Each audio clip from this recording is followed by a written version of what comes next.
आज आपल्या राहता नगर परिषद निवडणुकीच्या भारतीय जनता पार्टी पदाधिकारी बैठकीला उपस्थित असलेले सुकाणू समितीचे आमचे सर्व सन्माननीय सदस्य, भारतीय जनता पार्टीचे निरीक्षक माननीय श्री अशोकरावजी पवार, आलेले सर्व सन्माननीय कार्यकर्ते, सर्व सन्माननीय इच्छुक उमेदवार, उद्या 10 नोव्हेंबर पासून अर्ज भरण्याची प्रक्रिया सुरू होत आहे. राहत्याचा अनुभव प्रत्येक निवडणुकीमध्ये मला वेगळा वेगळा राहिला. विधानसभा आल्यावर आणि हा प्रश्न मला नेहमी पडतो की ज्या गावाने माननीय नामदार राधाकृष्ण विखे पाटील साहेबांना 40 वर्ष एवढं प्रेम केलं, एखाद्या विधानसभेचा अपवाद वगळता प्रत्येक निवडणुकीमध्ये आणि या विधान शेवटच्या दिवसापर्यंत चर्चेतून गडूळ वाटत होतं. त्या परिस्थितीमध्ये देखील समोर बसलेल्या आणि व्यासपीठावर असलेल्या प्रत्येक व्यक्तीच्या योगदानामुळे 65% मतदान हे नामदार साहेबांना झालं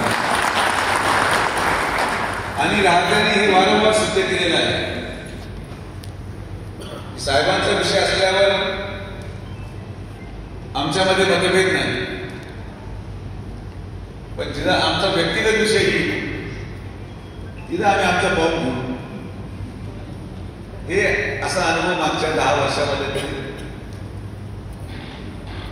उमेदवारांना ही जबाबदारी दिली की त्यांनी उमेदवारांशी संपर्क करून, आलेल्या उमेदवारांची चर्चा करून, त्यांच्या भावना जाणून घेऊन ती बाब वरिष्ठांपर्यंत पोहोचवण्याचं काम माननीय नामदार साहेबांच्या सूचनानुसार आपण दिलेलं होतं.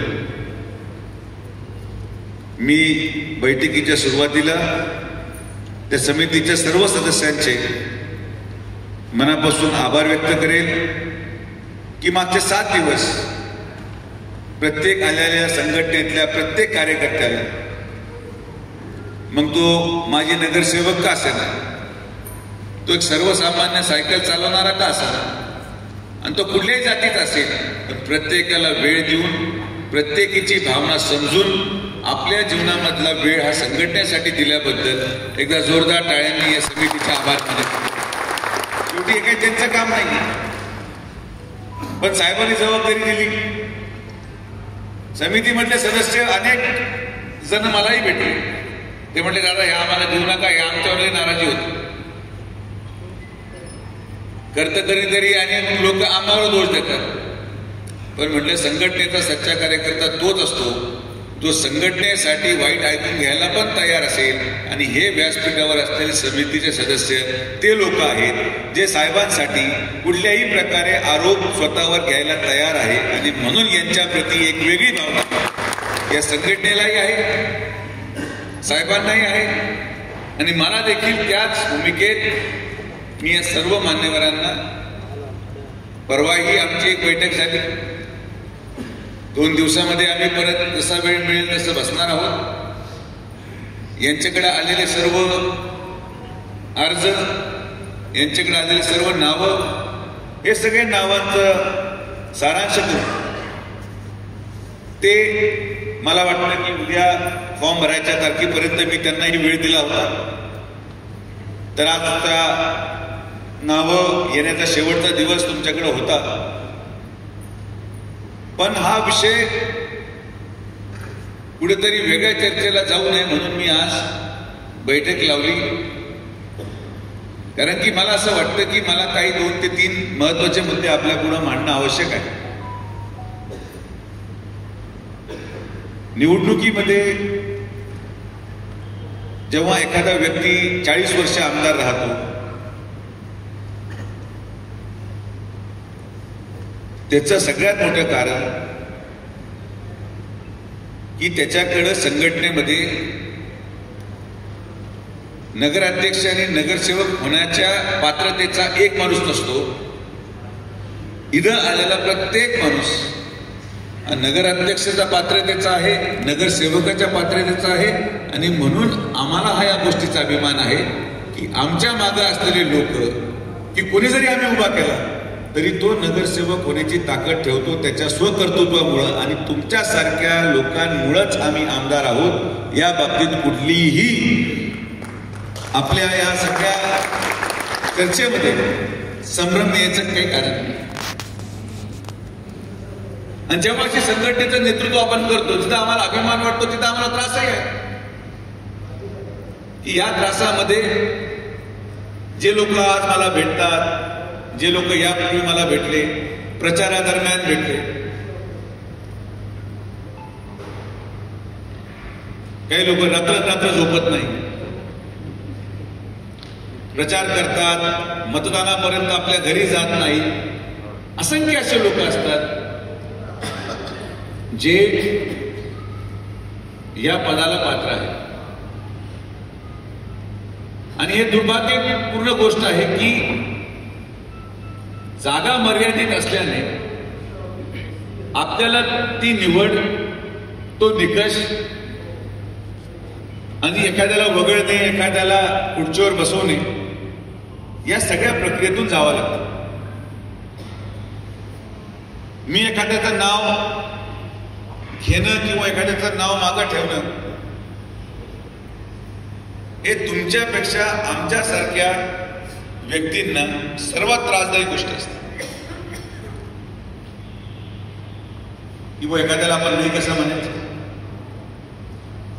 एखाद्याला आपण थांबवायचं कसं, एखाद्याला आपण नाही म्हटल्यावर तो त्या कशा पद्धतीने त्या गोष्टीला स्वीकारेल. काळ बदलत चाललाय. काळानुसार लोकांची स्वीकारण्याची क्षमता बदलत चाललेली आहे. काळानुसार लोकांच्या नेतृत्वाच्या विनंतीला स्वीकारण्याची मानसिकता बदलत चाललेली आहे. आणि अशा परिस्थितीमध्ये संघटनेची जबाबदारी पार पाडत असताना मी फक्त विनंती आणि अपेक्षाच करू शकतो.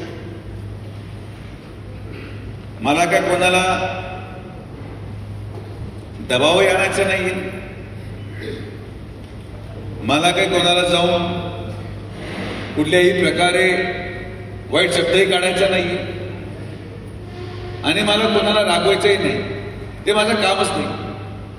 कारण की इथं बसलेला प्रत्येक जण हा माझा परिवार आहे आणि मी माझ्या परिवाराच्या कुठल्याही व्यक्तीच्या प्रती द्वेष भावना ठेवू शकत नाही, आकाश भावना ठेवू शकत नाही, आकाश बाळगू शकत नाही. आणि म्हणून या मीटिंगच्या माध्यमातून माझी पहिली सूचना आणि विनंती ही आहे की आपले सगळ्यांचे माहिती आणि अर्ज हे आमच्याकडे आलेले आहेत. डॉक्टर बाबासाहेब आंबेडकरांनी दिलेल्या संविधानाच्या अधिकाराचा वापर करत सेतू कार्यालयामध्ये जाऊन कुणीही व्यक्ती फॉर्म भरू शकतो. तो काही मी थांबवण्याचा अधिकार ठेवत नाही. सेतूवाल्याला 50 रुपये दिले का तो तासाभरात सगळा फॉर्म भरून टाका.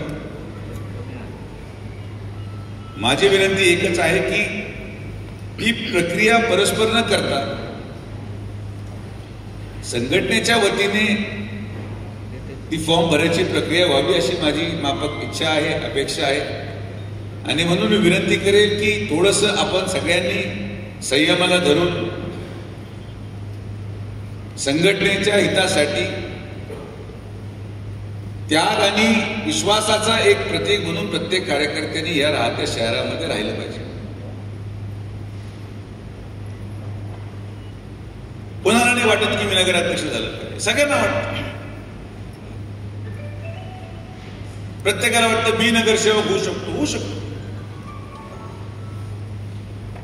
मी हे म्हणत नाही की ज्या उमेदवाराला दुर्दैवाने उमेदवारी मिळणार नाही तो त्यापेक्षा कमी सक्षम होता, पण संघटना मोठी आणण्याचं सगळ्यात मोठं कारण हे पण आहे की संघटना चालवत असताना सर्वांना देखील त्यामध्ये संधी मिळावी ही माफक अपेक्षा आहे.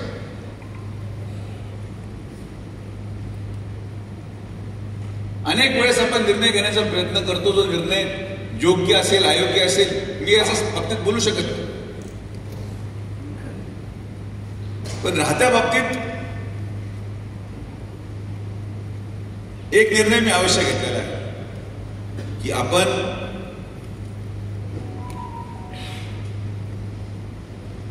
चांगल्या आणि 3 ते 4 लोकांमधले जे एक नाव कुठेतरी जास्त प्रकारे समोर येतं. आता जेव्हा आपण सर्वे करतो त्या सर्वेमध्ये आपण सगळ्यांचे नावं लोकांना विचारून त्याची चर्चा करतो आणि एखाद्याचं नाव जास्त प्रमाणात घेतलं जातं, एखाद्याचं नाव कमी प्रमाणात घेतलं जातं. त्याचा काही तुमचा दोष नाही. त्या क्षणाला कोणत्या माणसाला हे विचारलं जातं हा पण महत्वाचा प्रश्न. आता समजा आपण 4 नावं ठेवली आणि एक नाव त्याच्यामध्ये सुजय असेल आणि ज्याच्या पुढे मी माझी यंत्रणा विचारायला गेली की वो या 4 पैकी माणूस निवड आणि तो त्या व्यक्तीच्या संध्याकाळचा मेंबर असेल आणि त्यांनी त्याचंच नाव घेतलं तर आता हा तर त्याच्या नशिबाचा भाग आणि तुमचं दुर्दैव की जाणारा माणसाला तोच सापडला.